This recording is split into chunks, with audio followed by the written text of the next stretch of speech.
Good morning friends. હવે આગળ આપણે જે વિદ્યુત વિભાજનની ઘટનાઓ જોઈ ગયા એની પર આધારિત શોર્ટ અમુક દાખલાઓ હોય છે એના ઉપર જઈએ છે। એમાં એક લખાણ સંબંધિત પ્રશ્નમાં છે 3.10 જે છે તે એમાં 0.5 એમ્પિયર વીજ પ્રવાહ 0.5 એમ્પિયર 0.5 એમ્પિયર પ્રવાહ ધાત્રીય તારમાંથી 2 કલાક માટે વહે છે। 2 કલાક માટે વહે છે તો તે તારમાંથી કેટલા ઇલેક્ટ્રોન વહી ગયા હશે। હવે મિત્રો આપણી પાસે એક તો એમ્પિયર છે, બીજું ટાઈમ ટી છે, તો આપણે શું શોધી શકીશું? વિચારો। આપણે આગળ જોઈ ગયા છે કુલમ્બ બરાબર એમ્પિયર ગુણ્યા સેકન્ડ, એટલે આ જે છે એ શું છે આપણી પાસે I આપી દીધેલું છે, I બરાબર 0.5 એમ્પિયર। આપણને ટાઈમ ટી આપેલો છે, ટાઈમ ટી બરાબર 2 કલાક છે, આપણે એને સેકન્ડમાં ફેરવી દેવું છે તો 2 ગુણ્યા 36, તો આ સેકન્ડ છે 2 ગુણ્યા 36, 1 કલાક એટલે 3600 સેકન્ડ, યાદ રાખજો। એટલે 2 કલાક છે 2 ગુણ્યા 3600। હવે આપણે Q લેવું છે તો Q બરાબર I into T। ચલો તો આ I.5 ગુણ્યા 2 ગુણ્યા 36। હવે જો મિત્રો આ 1/2 કહેવાય, 0.5 એટલે 1/2 છે અને આ 2 છે, હું ડાયરેક્ટ into 2 ઉડાડી દઉં છું તો બરાબર હવે જવાબ થઈ ગયો 3600 કુલમ્બ। 3600 શું થઈ ગયું પણ હવે કુલમ્બ થઈ ગયો મિત્રો। આપણી પાસે કુલમ્બનો વીજભાર આવી ગયો છે। હવે આપણે વ્યાખ્યા જોઈ ગયા હતા કે તેમાં 1 મોલ ઇલેક્ટ્રોન દ્વારા વહન પામતા વિદ્યુત જથ્થાને 1 ફેરાડે કહે છે। ફરીથી બોલું છું, 1 મોલ ઇલેક્ટ્રોન દ્વારા વહન પામતા વિદ્યુત જથ્થાને 1 ફેરાડે કહે છે। પણ 1 ફેરાડે બરાબર શું? તો 96487 કુલમ્બ। એટલે એનો અર્થ એવો થાય મિત્રો, જો આપણે પદ બનાવીએ 96487 કુલમ્બ વીજ પ્રવાહ પસાર થતો હોય, વીજ પ્રવાહ પસાર થતો હોય તો 1 મોલ ઇલેક્ટ્રોનનું વહન થયું કહેવાય। આપણે અહીંયા સીધી સંખ્યા શોધવી છે તો 1 મોલને બદલે એવોગાડ્રો સંખ્યાનો ઉલ્લેખ કરી દઈએ તો 6.02 into 10⁻23। આ મેં એવોગાડ્રો સંખ્યા લીધી મિત્રો। 96487 કુલમ્બ વીજ પ્રવાહ જો પસાર થતો હોય તો 6.02 ગુણ્યા 10⁻23 ઇલેક્ટ્રોનનું વહન થયું કહેવાય। માટે 3600 કુલમ્બે કેટલા? 3600 કુલમ્બે કેટલા? એટલે હવે 3600 અંશમાં જશે મિત્રો, જુઓ 3600 ગુણ્યા 6.02 ગુણ્યા 10⁻23 અને અપોન થશે 96487। તો આ જે આવશે એ ઇલેક્ટ્રોનની સંખ્યા થઈ જશે મિત્રો। ઇલેક્ટ્રોનની સંખ્યા 0.2246 ગુણ્યા 10⁻23 આ ઇલેક્ટ્રોન સંખ્યા થઈ। આટલા ઇલેક્ટ્રોનનું તે વાહક તારમાંથી વહન થયું ગણાશે। ફરીથી બોલું છું મિત્રો, અહીંયા મેં ફેરાડેની વ્યાખ્યા લાગુ પાડી છે। 1 મોલ ઇલેક્ટ્રોન દ્વારા વહન પામતા વિદ્યુત જથ્થાને 1 ફેરાડે કહે છે, પણ 1 ફેરાડે બરાબર ચોક્કસ કિંમત આપણી બુક પ્રમાણે 96487 કુલમ્બ। એટલે એનો અર્થ એવો થયો કે 96487 કુલમ્બ વીજ પ્રવાહ જો પસાર થતો હોય તો તે 1 મોલ ઇલેક્ટ્રોન એટલે કે 6.02 ગુણ્યા 10⁻23 ઇલેક્ટ્રોન સંખ્યા થાય।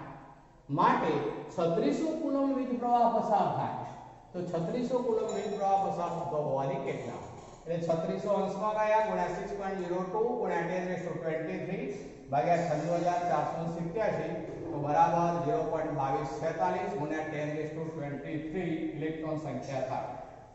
બીજો એક છે પ્રશ્ન મિત્રો, 1 મોલ Cr2O7 હું 3.12 લઉં છું। હવે પહેલા 1 મોલ Cr2O7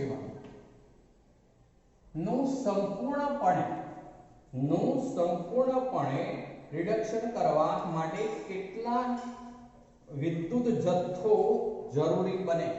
કેટલો વિદ્યુત જથ્થો જરૂરી બને? 1 મોલ Cr2O7 2 1 નું રિડક્શન કરાવવું છે આપણે. તો હવે યાદ કરો Cr2O7 2 તો એનું રિડક્શન શામાં થાય મિત્રો? તો Cr3+ આયનમાં 11 માની બાબત યાદ કરો. રેડોક્સ અર્ધપ્રક્રિયા છે આ. Cr2O7 2 એમાંથી Cr3+ બનાવવાનો છે. ચલો આમાં આનો ઓક્સિડેશન આંક શોધીએ. તો 7 × 14 14 માંથી 2 ગયા 12 અને 1 Cr નો ગણીએ તો +6. 1 Cr નો લખું છું અત્યારે. અહીંયા 1 Cr નો કેટલો છે? +3. પણ હવે Cr ની સંખ્યા આપણે જે છે ધ્યાનમાં લેવી પડશે. અહીંયા Cr 2 છે એટલે આના ગુણ્યા 2 ગણાય. અહીંયા આપણે 2 વડે ગુણવું પડશે Cr ને પહેલા તો 2 બેલેન્સ કરવા, અને આ ઓક્સિડેશન આંકને પણ 2 વડે ગુણવું પડશે. એટલે મિત્રો હવે શું થયું જુઓ, આ 6 દુના 12 અને આ 3 દુના 6. 6 એકમનો અહીંયા શું થયો? ઘટાડો. 6 એકમનો ઘટાડો એટલે હું અહીંયા સીધા કેટલા ઇલેક્ટ્રોન મૂકીશ? તો 6 મોલ ઇલેક્ટ્રોન, 6 મોલ ઇલેક્ટ્રોન. ચલો 6 મોલ ઇલેક્ટ્રોન મૂકી દીધા. હવે આપણે એસિડિક માધ્યમ સમજીશું. વીજભાર બેલેન્સ કરવો છે. જમણી બાજુનો વીજભાર 3 દુના 6, જુઓ બરોબર, 3 દુના 6. તો ડાબી બાજુ પણ +6 વીજભાર થવો જોઈએ. ફરી રિપીટ કરું છું, +6 વીજભાર થવો જોઈએ. હવે આ -6 વીજભાર, આ -2 વીજભાર, તો આ તો -8 વીજભાર છે. તો આપણે H+ કેટલા મૂકવા પડશે મિત્રો? તો 14H+ મૂકી દઈએ છે. જુઓ હવે 14H+ મૂકી દઈએ એટલે હવે શું થઈ ગયું જુઓ, તો એમાં વીજભાર સંતુલિત બની ગયો. કારણ કે આ 14+ અને 6 2 8 એટલે બાકી શું રહ્યું? 6+. પેલી બાજુ પણ 6+. અને છેલ્લે શું કરીશું? આપણે ઓક્સિજન બેલેન્સ કરીશું. પેલી બાજુ ઓક્સિજન બિલકુલ નથી. આ બાજુ આખા સમીકરણમાં જોઈ લેવાનું. ઓક્સિજન 7 છે તો 7 ઓક્સિજન ખૂટે છે, માટે અહીંયા શું આવશે? તો 7H2O. ગણી જુઓ મિત્રો, હાઇડ્રોજન પણ 14 થયા. 7 દુના 14 બેલેન્સ થઈ ગયું. આ અર્ધપ્રક્રિયા બેલેન્સ કરી દીધી આપણે. હવે આપણને એવું પૂછ્યું છે, 1 મોલ Cr2O7 2 નું સંપૂર્ણપણે રિડક્શન કરાવવા માટે કેટલા મોલ એટલે કે ઇલેક્ટ્રોનનો જથ્થો કેટલો જોઈશે? હવે આનો સહગુણક જોવાનો મિત્રો. સહગુણક કેટલો છે? 1. એટલે આ સમીકરણમાં અત્યારે જે છે આ 1 મોલ Cr2O7 2 નું જ રિડક્શન થયું કહેવાશે. માટે આ 6 ઇલેક્ટ્રોન હોવાથી 6 મોલ ઇલેક્ટ્રોન એવો અર્થ થયો. 6 મોલ ઇલેક્ટ્રોન, જે 6 ફેરાડે તરીકે આપણે ઓળખાવી શકીએ. 6 ફેરાડે. હવે જો આપણે એને કુલમ્બમાં ફેરવો હોય, વિદ્યુત જથ્થો કુલમ્બમાં લેવો હોય, તો 6 ઇન્ટુ શું થઈ જાય મિત્રો? 66487. તો 6 વડે ગુણી દઈએ તો એ જે આવશે એ વેલ્યુ છે 578922. 578922 આટલા કુલમ થઈ ગયો વીજભાર. ચલો તો આ રીતે 1 મોલ Cr2O7 2 નું સંપૂર્ણપણે રિડક્શન કરાવવા માટે જરૂરી કુલ વિદ્યુત જથ્થો એ 57 એટલે કે 5,78,922 કુલમ થયો કહેવાય છે મિત્રો. તો આ એક ઓબ્જેક્ટિવ પોઈન્ટ બોર્ડમાં પૂછાઈ ચૂકેલો છે. પહેલા સારા છે આ બંને પ્રશ્નો, શોર્ટ પોઈન્ટ છે, ઓબ્જેક્ટિવમાં પૂછાય. ચલો એ સિવાય એક સાદો શબ્દ 3.11 મેં વચ્ચે બાકી રાખ્યો. એમાં આવું છે, ધાતુઓ જેનો વિદ્યુત વિભાજન રીતથી નિષ્કર્ષણ થાય છે તેની યાદી સૂચવો. તો વિદ્યુત વિભાજનીય રીત દ્વારા કઈ કઈ ધાતુઓનું આપણે શુદ્ધિકરણ કરાવી શકીએ? તો આપણે આગળ જોઈ ગયા આમ તો NaMgAl જેવી ધાતુઓનું શુદ્ધિકરણ કરાવવું હોય તો એ માટે વિદ્યુત વિભાજન પદ્ધતિનો ઉપયોગ થાય છે. તો મિત્રો આ રીતે આપણે અહીંયા જુદા જુદા શોર્ટ પોઈન્ટના દાખલાઓ જે છે એને આપણે પહેલા તો પૂરા કરી લીધા. હવે હું આવું છું એ વાહકતાના મુદ્દા ઉપર આપણે આવું છું. આપણે અહીંયા એવું જોઈ ગયા વીજ પ્રવાહનું વહન થાય છે એવું જોઈ ગયા। હવે વીજ પ્રવાહનું વહન શાની અંદરથી થાય? મિત્રો યાદ કરો, કોઈ પણ પદાર્થ હોય એમાંથી વીજ પ્રવાહનું વહન ઓછે વત્તે થતું હોય છે, ઓછે વત્તે થતું હોય છે। જે પદાર્થોમાંથી વિદ્યુતનું વહન વધુ પ્રમાણમાં થઈ શકતું હોય એવા પદાર્થોનો આપણે ઉપયોગ વધુ કરતા હોઈએ છીએ। એવા વિદ્યુત વાહક પદાર્થોની વાત ઉપર આપણે હવે આવીશું। તો એમાં સૌથી પહેલા માનો કે આ એક લાઇટનો તાંબાનો તાર છે। ચલો, તાંબાનો તાર છે, આ એક વાહક પદાર્થ ગણીશું, કોમન બોલતો જવું છે બંનેથી।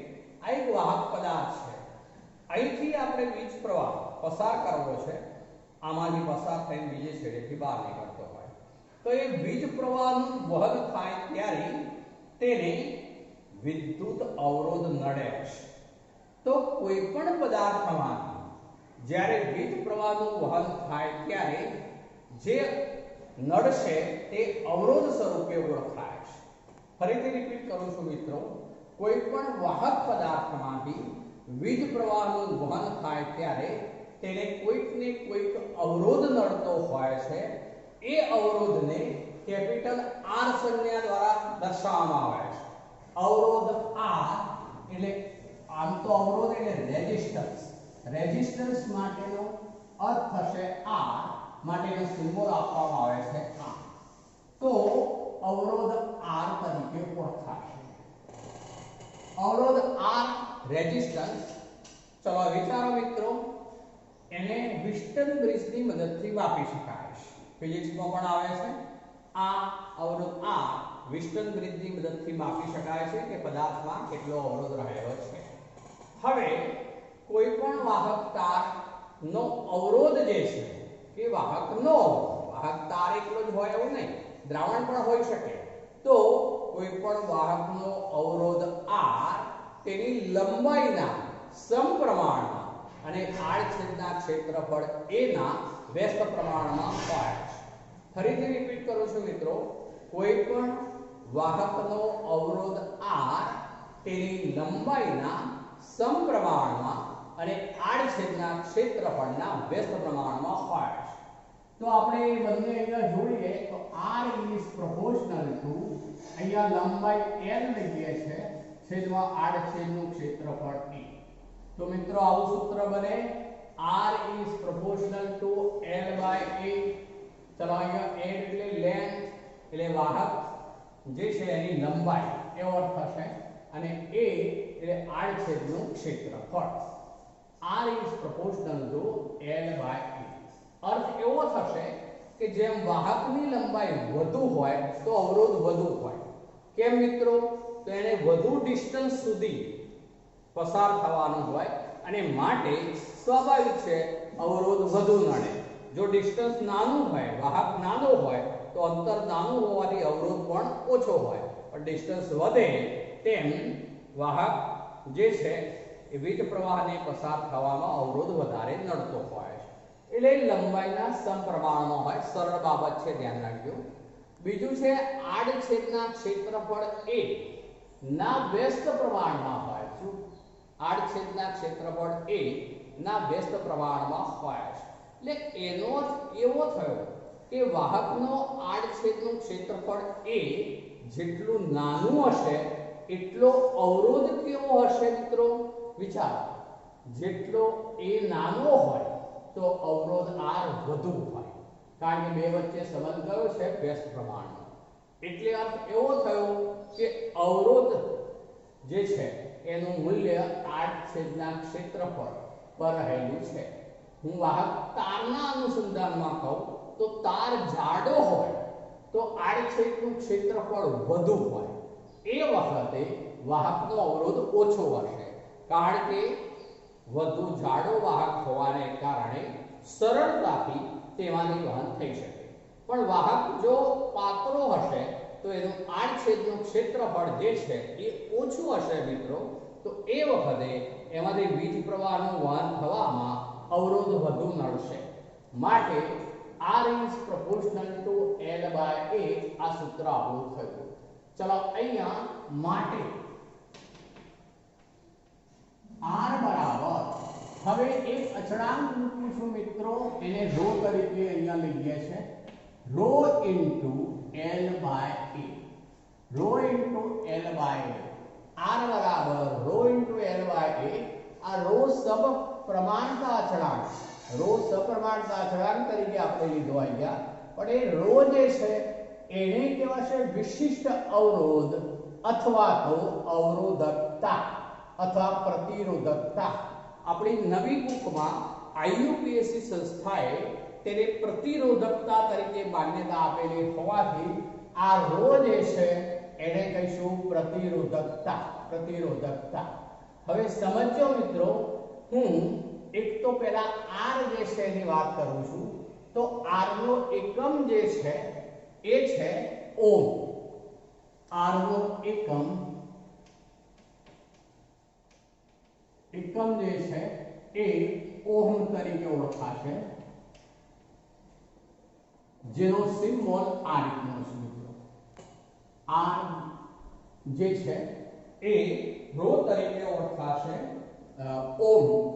ઓમ તરીકે ઓળખાશે, અને એનો ઓમ સિમ્બોલ જે છે એ સાથે આપણે દર્શાવી શકીએ તો એ ઓમ તરીકે ઓળખાશે, જેના સિમ્બોલને આપણે આ રીતે દર્શાવીશું. આ ઓમ તરીકે ઓળખાશે. ફરીથી રિપીટ કરું છું મિત્રો, અવરોધ r જે છે રેઝિસ્ટન્સ, એનો એકમ કયો છે તો ઓમ છે. ચલો હવે હું આમાં રો ને સૂત્ર કરતા બનાવું છું. ચલો એક તો રો સૂત્ર કરતા બનાવી દઉં છું.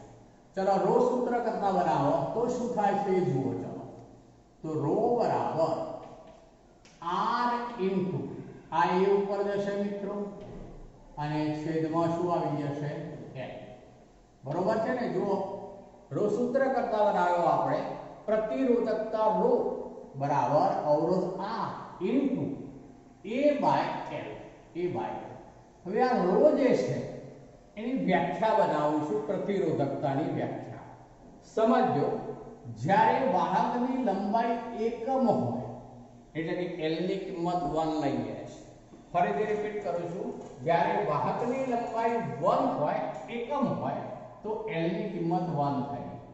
આ આડછેદનું ક્ષેત્રફળ a છે, એ પણ એકમ હોય, એટલે બંને એકમ છે. આ બંને એકમ હોય તો મિત્રો 1 1 એટલે એ વખતે શું થઈ જાય, રો બરાબર આ. જુઓ બરોબર, રો બરાબર આ. માટે મિત્રો જે પ્રતિરોધકતા છે એની વ્યાખ્યા બનાવવી હોય તો શું બનશે, બનાવો જો. આપણે એવું કહી શકીએ, જે વાહકની લંબાઈ એકમ કૌંસમાં બોલું છું 1 મીટરમાં, એકમ કૌંસમાં 1 મીટર, અને તેના આડછેદનું ક્ષેત્રફળ પણ એકમ કૌંસમાં લઉં છું 1 મીટર સ્ક્વેર હોય, તો તેવા વાહકના અવરોધ r ને તેની અવરોધકતા અથવા પ્રતિરોધકતા રો કહે છે. પ્રતિરોધકતા શબ્દ વપરાય છે, પ્રતિરોધકતા. ફરીથી રિપીટ કરું છું મિત્રો, હું આના ઉપરથી વ્યાખ્યા બનાવું છું. જુઓ, વાહકની લંબાઈ એકમ 1 મીટર હોય અને તેના આડછેદનું ક્ષેત્રફળ પણ એકમ એટલે કે 1 મીટર સ્ક્વેર હોય, તેવા વાહકના અવરોધ r ને જ પ્રતિરોધકતા રો કહે છે. હવે આપણે પ્રતિરોધકતા રો નો એકમ બનાવવો છે. ચલો રો નો એકમ શું થશે એ સ્પષ્ટ કરું છું. તો રો નો એકમ જો હવે r નો એકમ કયો છે ઓમ, તો હું એ લખું છું પહેલા તો ઓમ. ચલો પછી આનો એકમ શું થવાનો મિત્રો, તો મીટર સ્ક્વેર. જ્યારે આનો એકમ શું થશે તો મીટર, એટલે 1 મીટર મીટર સ્ક્વેર સાથે ઉડી જશે, એટલે શું એકમ થવાનો તો ઓમ મીટર. ઓમ મીટર એકમ થશે, જેને આપણે આ રીતે ઓમ મીટર દ્વારા દર્શાવી શકીએ. આપણે નાનો એકમ લેવો હોય તો ઓમ સેન્ટીમીટર વાળો એકમ પણ લઈ શકાશે. 1 ઓહમ મીટર બરાબર 100 ઓહમ સેન્ટીમીટર. આ બંને વચ્ચેનો સંબંધ થશે. આપણે ફરીથી બોલજો, પ્રતિરોધકતા રોધો એકમ શું થયો? તો ઓહમ મીટર, જેની સંજ્ઞા સ્વરૂપે ઓહમ એમ, 1 ઓહમ એમ બરાબર 100 ઓહમ સેન્ટીમીટર. ચલો મિત્રો, આપણે અવરોધ R ની વાત કરી, સાથે વિશિષ્ટ અવરોધ અથવા પ્રતિરોધકતાની વાત કરી. હવે આવવું છે આપણે વાહકતા શબ્દો. બીજું લઈએ છે હવે વાહકતા. વાહકતા જે છે એને સિમ્બોલ છે G. તો G બરાબર 1/r. તો અવરોધ R ના વ્યસ્તને વાહકતા G કહે છે. બરોબર સમજ્યો મિત્રો? ફરીથી બોલું છું, અવરોધ R ના વ્યસ્તને વાહકતા G કહે છે. આ અવરોધ R છે, એનો શું છે? વ્યસ્ત છે, એને વાહકતા G તરીકે ઓળખીશું. જે વાહકતા G છે તેનો SI એકમ લઈએ છીએ આપણે. SI એકમ વાહકતાનો છે, ધ્યાન રાખજો. વાહકતા SI એકમ. તો એ વિશિષ્ટ છે, જેને કહેવામાં આવે છે સિમેન્સ. એની સંજ્ઞા લખાય છે S. વાહકતા નો SI એકમ છે સિમેન્સ, જેને S તરીકે ઓળખાય છે. પણ અન્ય એકમો આપણે બનાવવા હોય તો આવા બની શકશે મિત્રો. જુઓ, આ G બરાબર 1/r એટલે કે અવરોધનો વ્યસ્ત છે. અવરોધ જે છે ને ઓહમ કહેવાય, તો અન્ય એકમ કહેવાશે જે ઓહમ ઇન્વર્સ કહીશું. ઓહમ ઇન્વર્સ, અથવા સિમ્બોલ સ્વરૂપે લખીએ તો ઓહમ ઇન્વર્સ. અથવા હજુ એનો બીજો એક એકમ લખાશે, ઉલટું લખાય છે. હવે મો શબ્દ વપરાય છે, એને ઉલટું દર્શાવવું પડે આ રીતે, મો. તો આ રીતે વાહકતા G ના 3 એકમ છે, પણ SI એકમ કહીશું તો સિમેન્સ છે. બરોબર યાદ રાખજો મિત્રો, SI એકમ એટલે સિમેન્સ છે. વાહકતાનો SI એકમ સિમેન્સ S, પણ અન્ય એકમો છે ઓહમ ઇન્વર્સ અથવા તો મોહ તરીકે ઓળખાશે. આગળ વધું છું મિત્રો. આપણે આ ઉપર સમીકરણો લીધા છે, આને નંબર હું 1 કહી દઉં. તો સમીકરણ 1 માંથી હવે આપણે R ની કિંમત મૂકવી છે. ચલો R ની કિંમત મૂકું છું. બરોબર યાદ રાખજો. તો બરાબર 1/, ચલો હવે શું થઈ જશે? તો રો છેદમાં છે, તો 1/ρ ઇન્ટુ, હવે શું થઈ જશે મિત્રો? પેલું ઉલટાઈ જશે, એટલે ઇન્ટુ A/L. જુઓ બરોબર શું થયું મિત્રો? આપણે R ની કિંમત જ મૂકી છે. R ની કિંમત શું હતી? છેદમાં છે R, તો ρ ઇન્ટુ પછી શું હતું? L/A હતું. પેલા બધું L/A હતું, પણ અહીંયા ઉલટાઈ જશે. શું થઈ જશે? A/L. ખ્યાલ આવી ગયો મિત્રો? ફરીથી બોલું છું, વાહકતા G જે છે એ અવરોધ R નું વ્યસ્ત ગણાશે. G બરાબર 1/r. તો આપણે R ની કિંમત સમીકરણ 1 માંથી અહીંયા મૂકી દીધી, તો 1/ρ ઇન્ટુ A/L કહેવાશે. આ વાહકતા અને જે અવરોધ છે એ બંને પરસ્પર વ્યસ્ત હોય. જુઓ મિત્રો, જેનો અવરોધ વધુ હોય તો એની વાહકતા ઓછી હોય, સ્વાભાવિક છે. અને જેનો અવરોધ ઓછો હશે તો તેની વાહકતા વધુ હોય. માટે G બરાબર 1/r, એટલે કે બરાબર કિંમત મૂકી R ની તો આ પ્રમાણે થશે. હવે આગળ વધું છું મિત્રો. જોજો બરોબર, આ 1/ρ બરાબર હું એક નવો સિમ્બોલ લઉં છું. જોજો, 1/ρ બરાબર k. આ k જે છે એને કહેવાશે કાપ્પા. કાપ્પા શબ્દ છે, k એટલે કાપ્પા. કેટલાક એને કપ્પા બોલે છે, કપ્પા અથવા કાપ્પા તરીકે ઓળખાય છે. તો આ જે છે એને કહેવાશે વિશિષ્ટ વાહકતા. આ વિશિષ્ટ વાહકતા છે. વિશિષ્ટ વાહકતા ફરીથી એની વ્યાખ્યા બનાવું છું. હવે જોજો, વિશિષ્ટ વાહકતા કોને કહીશું? તો પ્રતિરોધકતાના વ્યસ્તને વિશિષ્ટ વાહકતા કહે છે. ફરીથી બોલું છું મિત્રો, પ્રતિરોધકતાના વ્યસ્તને વિશિષ્ટ વાહકતા કે કાપ્પા કહે છે. ચલો હવે આપણે આ કિંમત પણ અહીંયા મૂકી દઈએ છીએ આ સમીકરણમાં. આને નંબર 2 કરી દઉં છું મિત્રો, એ સમીકરણો મૂકી દઈએ. તો હવે શું થઈ ગયું? તો જુઓ, g બરાબર 1/r ની જગ્યાએ શું મૂકી દઈશું મિત્રો? k into a/l, k into a/l. ચલો આને હું સમીકરણ નંબર 3 આપું છું. ચલો આનો એકમ શું થશે મિત્રો? પહેલે તો એકવાર તો અહીંયા આપણે અત્યારે g બરાબર k into a/l લીધું છે, પણ હું k સૂત્ર કરતા બનાવું છું. હવે ધ્યાન રાખજો. ચલો k સૂત્ર કરતા બનાવી દઈએ. તો k બરાબર આ g ત્યાં રહેશે, આ બંને આ બાજુ આવશે. તો k બરાબર g into ચલો l/a, k બરાબર g into l/a. k જે કાપ્પા તરીકે ઓળખાશે એનો હવે આપણે SI એકમ બનાવવો છે મિત્રો. તો કાપ્પા k નો SI એકમ, તો એ એકમ શું થાય મિત્રો? જુઓ, તો g જે છે એનો SI એકમ કયો છે? સિમેન્સ. એટલે હું પહેલા એ લખી દઉં છું આ સિમેન્સ s. ચલો આ મીટર છે, આ મીટરનો વર્ગ છે એટલે એક ઉડી જશે, એટલે પછી શું થઈ જશે? Metre inverse. ચલો આ મિત્રો જે છે એ કાપ્પા k નો SI એકમ થયો સિમેન્સ મીટર ઇન્વર્સ. પણ હવે સ્પષ્ટતા કરું છું, IUPAC સંસ્થાએ વિશિષ્ટ વાહકતા જે છે તેને જ વાહકતા તરીકે સ્વીકારવી એવો ઉલ્લેખ કરેલો છે. ફરીથી રિપીટ કરું છું મિત્રો, IUPAC સંસ્થાએ એવું સ્વીકારાયેલ છે કે વિશિષ્ટ વાહકતા જે છે કે એ વાહકતા તરીકે લેવામાં આવે છે, પણ તેનો એકમ સિમેન્સ મીટર ઇન્વર્સ હોવો જોઈએ. બરોબર ધ્યાન રાખજો મિત્રો. એટલે એનો અર્થ એવો થયો કે આપણને કોઈ વેલ્યુ આપેલી હોય તો એ વાહકતા છે કે વિશિષ્ટ વાહકતા છે એ શાના ઉપરથી નક્કી કરીશું? તો એકમ ઉપરથી ખબર પડી જશે મિત્રો.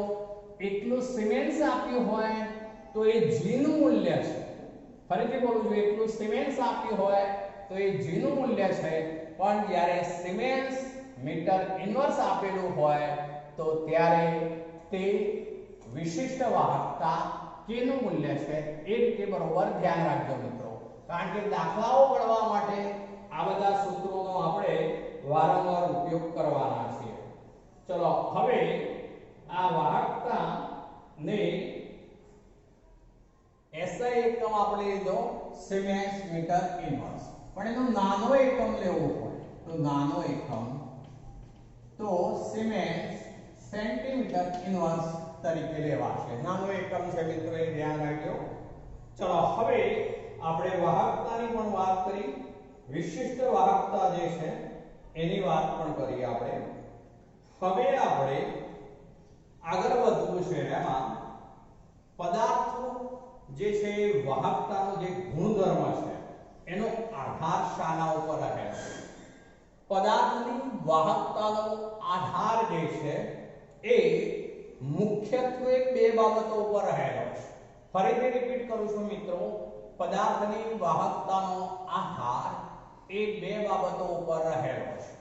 એક તો પદાર્થનો સ્વભાવ, એટલે કે પ્રકૃતિ, એનું બંધારણ કેવું છે તે.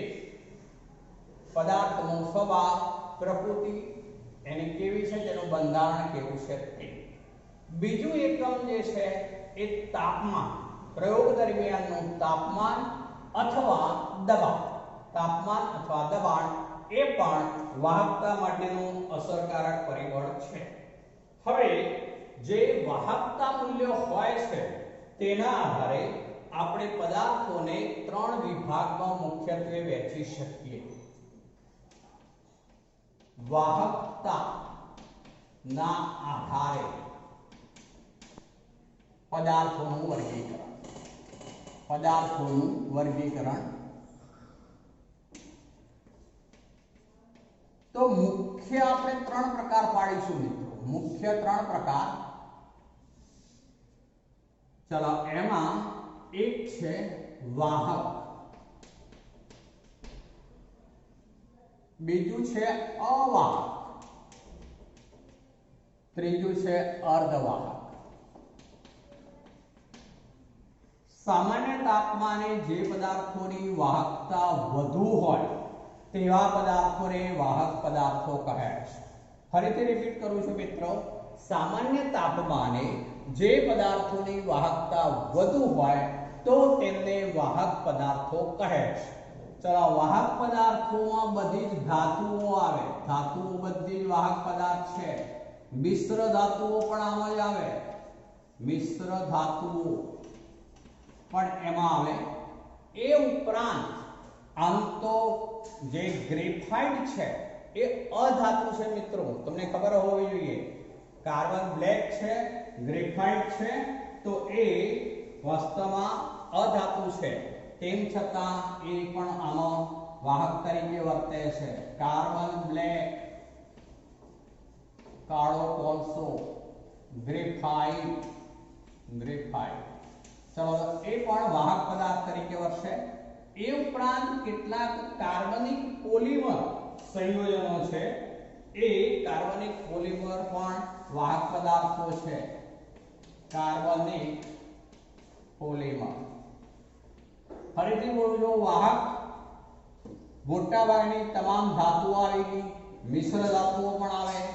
એ ઉપરાંત કાર્બન બ્લેક જેને ગ્રેફાઇટ પણ કહી શકાશે અને કાર્બનિક પોલિમર પદાર્થો, આ બધા જ પદાર્થોની સામાન્ય તાપમાને પણ વાહકતા વધુ હોવાથી તેમને વાહક પદાર્થો કહે છે. અવાહક શબ્દ ઉપર આવું છું મિત્રો, તો જે પદાર્થોની વાહકતા નહિવત હોય, લગભગ શૂન્ય, આપણે લગભગ શબ્દ મૂકીએ છીએ, જે પદાર્થોની વાહકતા ઘણી જ ઓછી હોય, લગભગ શૂન્ય હોય, તો તેને અવાહક પદાર્થો કહે છે.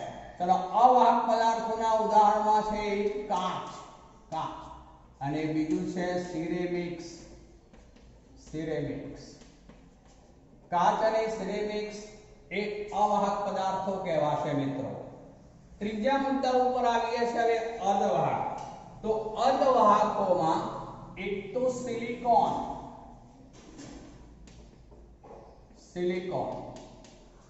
હવે જો અર્ધવાહક કોને કહીશું, તો જે પદાર્થોની સામાન્ય તાપમાને વાહકતા વાહક પદાર્થ કરતા ઓછી પરંતુ અવાહક પદાર્થ કરતા વધુ હોય તો આવા પદાર્થોને અર્ધવાહકો કહે છે. ફરીથી બોલું છું, જે પદાર્થોની વાહકતા વાહક પદાર્થો કરતા ઓછી હોય પણ અવાહક પદાર્થો કરતા વધુ હોય તો તેમને અર્ધવાહકો કહે છે. એક તો સિલિકોન, બીજું સિલિકોનનું ડ્રોપિંગ પદ્ધતિ દ્વારા જે આપણે P અને N પ્રકારના અર્ધવાહકો બનાવીશું તે સિલિકોન ડ્રોપિંગ જે છે એના દ્વારા મળતા પદાર્થો જે છે એ પણ અર્ધવાહક તરીકે ઓળખીશું. એ ઉપરાંત GaAs, ગેલિયમ અને આર્સેનાઇડ નું મિશ્રણ, GaAs ગેલિયમ આર્સેનાઇડ નું મિશ્રણ એ પણ અર્ધવાહક તરીકે ઓળખાશે. તો મિત્રો મુખ્ય તો વાહકતા મૂલ્યને આધારે, વાહકતાની માત્રાને આધારે, વાહકતાની માત્રા, વાહકતાની માત્રાના આધારે પદાર્થોનું વર્ગીકરણ લઈએ તો વાહક, અવાહક, અર્ધવાહક એવા મુખ્ય 3 પ્રકાર પડે. પણ હવે બીજો પ્રકાર લઉં છું, એ અતિ સુવાહક તરીકે ઓળખાશે. હવે અતિ સુવાહક એ શું છે? અતિ સુવાહક જેને સુપર કંડક્ટર્સ કહેવાશે. સુપર કંડક્ટર્સ જે પદાર્થોની પ્રતિરોધકતા કોઈ પણ તાપમાને કે દબાણે શૂન્ય હોય તો આવા પદાર્થોને અતિ સુવાહક પદાર્થો કહે છે. ફરીથી રિપીટ કરું છું મિત્રો, જે પદાર્થોની પ્રતિરોધકતા શૂન્ય હોય એટલે અર્થ એવો થયો કે એની વાહકતા અનંત હોય તો આવા પદાર્થોને અતિ સુવાહક એટલે કે સુપર કંડક્ટર્સ કહે છે. હવે સુપર કંડક્ટર્સની વાત કરીએ તો કેટલીક ધાતુઓ અને મિશ્ર ધાતુઓ જે છે આમાં એક યાદ રાખીશું, ધાતુઓ, મિશ્ર ધાતુઓ,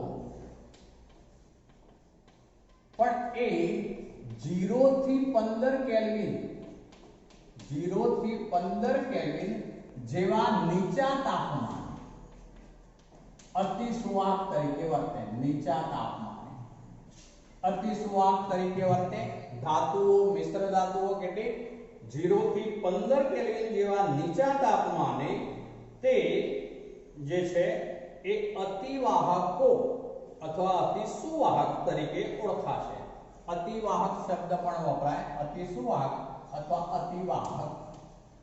અતિવાહક સુપર કંડક્ટર્સ અતિવાહક. ચલો, ધાતુઓ અને મિશ્ર ધાતુઓ 0 થી 15 કેલ્વિન જેવા નીચા તાપમાને એ સુવાહક તરીકે, અતિ સુવાહક તરીકે વર્તે. એ ઉપરાંત જે છે સિરેમિક્સ પદાર્થો અને મિશ્ર ઓક્સાઇડ, સિરેમિક્સ પદાર્થો અને મિશ્ર ઓક્સાઇડ, મિશ્ર ઓક્સાઇડ પણ આવું મિશ્રણ છે મિત્રો એ લગભગ 150 કેલ્વિન તાપમાને 150 કેલ્વિન તાપમાને સુપર કંડક્ટર્સ એટલે અતિ સુવાહક તરીકે વર્તે છે. ફરીથી રિપીટ કરું છું મિત્રો, જે પદાર્થોની પ્રતિરોધકતા શૂન્ય હોય તેમની વાહકતા અનંત હોય તો આવા પદાર્થોને અતિ સુવાહક અથવા અતિવાહક પદાર્થો કહે. જેમાં ધાતુઓ, મિશ્ર ધાતુઓ જે 0 થી 15 કેલ્વિન જેવા નીચા તાપમાને, જ્યારે સિરેમિક્સ પદાર્થો અને મિશ્ર ધાતુઓ જે ઓક્સાઇડ 150 કેલ્વિન જે વધુ તાપમાન કહેવાશે, વધુ અથવા તો ઊંચું તાપમાન, ઊંચા તાપમાને. હવે મિત્રો અહીંયા બે તાપમાનની સરખામણી કરેલી છે એટલે સાપેક્ષમાં ઊંચું તાપમાન એવો જ છે, બાકી 150 કેલ્વિન એટલે ખૂબ ઊંચું તાપમાન નથી. પણ પેલું 0 થી 15 કેલ્વિન તાપમાન છે, જ્યારે પેલું નીચે વાળું છે એની સાપેક્ષમાં 150 કેલ્વિન તાપમાન છે અને માટે તે ઊંચા તાપમાને એવો શબ્દ વપરાય છે, પેલામાં નીચા તાપમાને એવો શબ્દ વપરાય છે. તો વાહકતા મૂલ્યને આધારે આપણે પદાર્થોનું જે છે એ આ રીતે વર્ગીકરણ કરીએ. હવે ધાત્વિય અથવા ઇલેક્ટ્રોનીય વાહકતા શબ્દ ઉપર આવો. ધાત્વિય અથવા ઇલેક્ટ્રોનીય વાહકતા, ઇલેક્ટ્રોનીય વાહકતા. હવે મિત્રો ધાતુઓની અંદર જે વહન થશે એ હંમેશા જે તે ધાતુઓના સંયોજકતા ઇલેક્ટ્રોન હોય તેમનું કેન્દ્ર તરફનું આકર્ષણ બળ ઓછું હોવાને કારણે આવા ઇલેક્ટ્રોન ડિલોકેલાઇઝ્ડ હોય છે, એટલે એ વારંવાર સ્થાનાંતર કરે છે. આવા ઇલેક્ટ્રોનના સંચલન દ્વારા એટલે મૂવમેન્ટ દ્વારા વિદ્યુતનું વહન થતું હોવાથી આવી વાહકતાને ધાત્વિય વાહકતા અથવા ઇલેક્ટ્રોનીય વાહકતા કહે છે. ફરીથી રિપીટ કરું છું મિત્રો, ધાતુઓ જે છે તેમની સંયોજકતા કોષના ઇલેક્ટ્રોન જે છે તે ડિલોકેલાઇઝ્ડ ઇલેક્ટ્રોન હોવાને કારણે આવા ઇલેક્ટ્રોન જે છે એ સમગ્ર વાહકમાં સંચલન એટલે કે મૂવમેન્ટ કરી શકે છે, જેના દ્વારા વિદ્યુતનું વહન થાય છે. આવી વાહકતાને ધાત્વિય વાહકતા અથવા તો ઇલેક્ટ્રોનીય વાહકતા કહે છે. આવી ધાત્વિય અથવા ઇલેક્ટ્રોનીય વાહકતા જે છે એનો આધાર મિત્રો 3 પરિબળો ઉપર રહેલો છે. પરિબળો એના 3 છે, ખાસ ધ્યાન રાખીશું. એમાં એક છે ધાતુનો સ્વભાવ. ધાતુનો સ્વભાવ, પ્રકૃતિ જેને કહેવાશે તે. એટલે કેટલીક ધાતુઓ જે છે એ વધુ સુવાહક હોય અને બંધારણ, એનું બંધારણ એટલે કે ધાત્વિક બંધમાં કેટલા ઇલેક્ટ્રોન સંકળાયેલા છે તે, ધાતુનો સ્વભાવ અને તેનું બંધારણ. ચલો તો આ જે છે એક તો ધાતુના સ્વભાવ ઉપર આધારિત, બીજું ધાતુના સંયોજકતા ઇલેક્ટ્રોનની સંખ્યા, સંયોજકતા ઇલેક્ટ્રોન ની સંખ્યા. મિત્રો જુદી જુદી ધાતુઓમાં સંયોજકતા ઇલેક્ટ્રોનની સંખ્યા જુદી જુદી હોય. દાખલા તરીકે સોડિયમ છે તો એમાં સંયોજકતા ઇલેક્ટ્રોન 1 ગણાય, મેગ્નેશિયમમાં 2 ગણાય, એલ્યુમિનિયમમાં 3 ગણાય. આમ સંયોજકતા ઇલેક્ટ્રોનની સંખ્યા જેમ વધતી જાય તેમ પદાર્થની વાહકતા પણ વધતી જશે. એટલે સંયોજકતા ઇલેક્ટ્રોનની સંખ્યા પ્રતિ પરમાણુ પ્રતિ પરમાણુ એવો થશે. અને ત્રીજું પરિબળ છે તાપમાન. મિત્રો યાદ રાખજો, જ્યારે ધાત્વિય પદાર્થો હોય તાપમાન વધે તેમ વાહકતા ઘટે, તાપમાન વધે તેમ વાહકતા ઘટે, બરોબર યાદ રાખજો મિત્રો. આ દ્રાવણોની બાબત અલગ થશે. દ્રાવણોમાં ઊંધું થાય, તાપમાન વધે તેમ વાહકતા વધે દ્રાવણોની અંદર, પણ અહીંયા ધાતુઓ જે ધાત્વિય ઘન પદાર્થો છે તો ઘન પદાર્થોમાં ધાતુઓમાં તાપમાન વધારવામાં આવે તેમ વાહકતામાં ઘટાડો થાય છે. તો આ 3 પરિબળો છે ધાત્વિય અથવા ઇલેક્ટ્રોનીય વાહકતા માટે જવાબદાર. એમાં મિત્રો યાદ કરીશું કે જ્યારે ઇલેક્ટ્રોનનું વહન થાય ત્યારે આ એક વિષુવાળ તાર છે, માનો કે તેને આ છેડેથી ઇલેક્ટ્રોન દાખલ થાય અને આ છેડેથી ઇલેક્ટ્રોન બહાર નીકળતો હોય છે, જેને કારણે ધાત્વિય ઇલેક્ટ્રોનમાં ધાતુનું સંગઠન જે છે એ બદલાયા વગરનું રહે છે. અર્થ એવો થયો મિત્રો, ખાસ ધ્યાન રાખીશું, ધાત્વિય વાહકતામાં ધાતુનું સંગઠન, ધાત્વિય વાહકતામાં ધાતુનું સંગઠન બદલાતું નથી. એટલે કે તેના બંધારણની રીતે જે છે કોઈ ફેરફાર થતો નથી, સંગઠન બદલાતું નથી. જ્યારે મિત્રો દ્રાવણમાં વાહકતા હોય ત્યારે એનું સંગઠન બદલાઈ જાય છે. એટલે બેમાં ડિફરન્સ, જે તાપમાન અને આમાં બંનેમાં ડિફરન્સ પડશે, બરોબર ધ્યાન રાખીશું. આવા જે ધાતુઓની વાહકતા હોય, ધાત્વિય વાહકતામાં ધાતુનું સંગઠન બદલાતું નથી. કારણ એ છે કે વાહકને એક છેડેથી ઇલેક્ટ્રોન દાખલ થાય છે, બીજે છેડેથી ઇલેક્ટ્રોન બહાર નીકળે છે, પણ અંદર વિદ્યુતનું એ વહન કરશે. આ દરમિયાન સંગઠનમાં કોઈ ફેરફાર થતો નથી, સંગઠન અચળ રહે છે. તો મિત્રો આ ધાત્વિય અથવા ઇલેક્ટ્રોનીય વાહકતા છે. ચલો આજે અહીંયા સુધી